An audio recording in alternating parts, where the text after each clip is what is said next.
Hey everyone, this is Ranger 14 with Tips and Advice. Tips and Advice is a little series of 3 to 6 minute videos with the purpose of analyzing and improving play for all ELOs.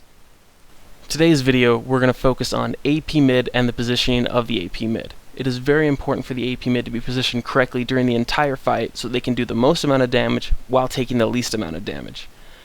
The longer the game goes, the higher chance it is that if you do get caught out of position, you will be killed instantly, and then everyone points the finger and says that you throw. So the better you are positioning, the longer you can stay alive, and the better it is for your team overall. I hope you guys learned something from this video. Let's jump right into it. Something that I really should have addressed earlier, and I don't understand why I didn't. Tip number 1, get to your lane. Get to your lane as quickly as possible so you can have control of that center. You can see both bushes, you can make sure that you're not getting invaded. You are the moving ward for the team. Pay attention and get there as quickly as possible. I'm going to show you this clip of Twisted Fate. Maybe he went and got a drink, maybe he went to the bathroom, but he did not show up in the lane as quickly as possible.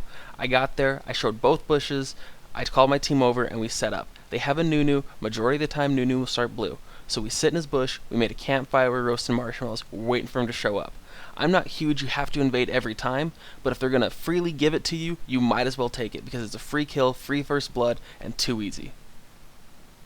The next tip I'm going to show you guys, tip number 2, pay attention to your level. Pay real close attention to when you're leveling up and they're leveling up. I hit level 5 before she hit level 5, which means if our creep die around the same time, I'm going to hit level 6 first. So right now I'm hitting her a couple times, trading damage, because I know I'm going to hit level 6 first and have that burst.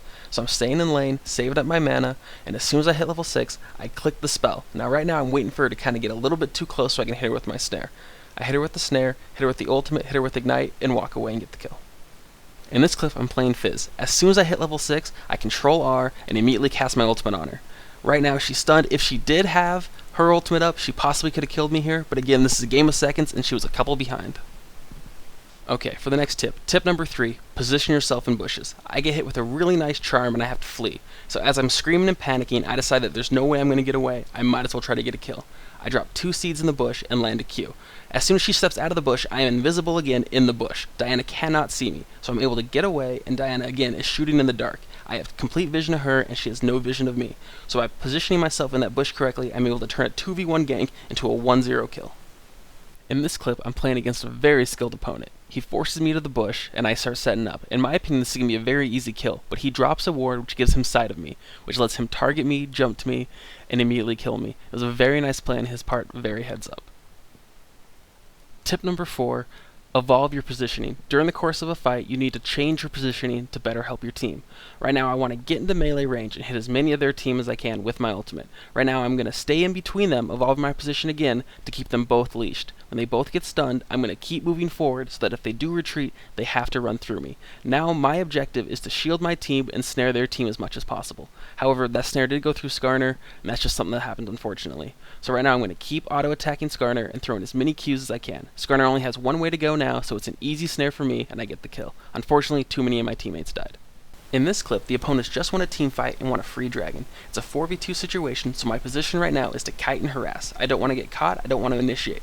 I just don't want to give them an unopposed dragon. When Graves shows up, the fight is evolved, and I can now change my position and get my ultimate off. Janna does a great counter ultimate, but it's not enough, and we're able to kill her and Talon. This situation changed from us having to run away and retreat to being able to get 2 kills and the dragon afterwards. Pay attention to the fight and how it evolves so you can better position yourself. Tip number 5, zoning. We just won a team fight and we want to do dragon. However, their jungler's up and his smite might be up.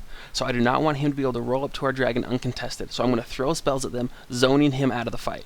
So I continue to do this. I don't want to get caught. I'm not trying to land all my skill shots. I'm trying to prevent him from getting the dragon. So as I throw these spells out, my team continues to kill dragon. We get the kill. It's the easiest dragon we've ever worked for. In this clip, my team starts doing dragon. I notice that their jungler's headed from the Wraith camp to try to steal dragon. I don't want any chance of him stealing dragon, so I'm going to do it a very aggressive way of zoning him. I see that he's not coming to the top of the bush, so I go to the bottom of the bush and wait for him. As he enters my bush, it activates my trap card, and I hit him with DFG and a charm. I know he's going to ultimate away, so I save my ultimate until he does. I ultimate after him, get the kill. It is our dragon, we earned it. And for your super secret ninja tip, killing a ward right as it's placed. As long as your support hits a ward right as it's dropped, they will get a second attack off, and if you hit it once, you get a ward kill. So as soon as it's dropped, Lux gets an attack off, I get an attack off, she finally kills it. It is a nice way of denying them. They're a little bit on tilt, miss next ward, 2 wards down the drain. Well, that wraps up part 3. Thank you so much, guys, for watching it. You make these so much fun to make. I'm coming out with the jungle ones as quickly as I can. It's hard to get the footage, a lot of sketch games, so please be patient with me. Thank you so much again for watching it. Please comment on the forums, let the community know these videos exist. My name is Ranger14, and I will see you in the next video.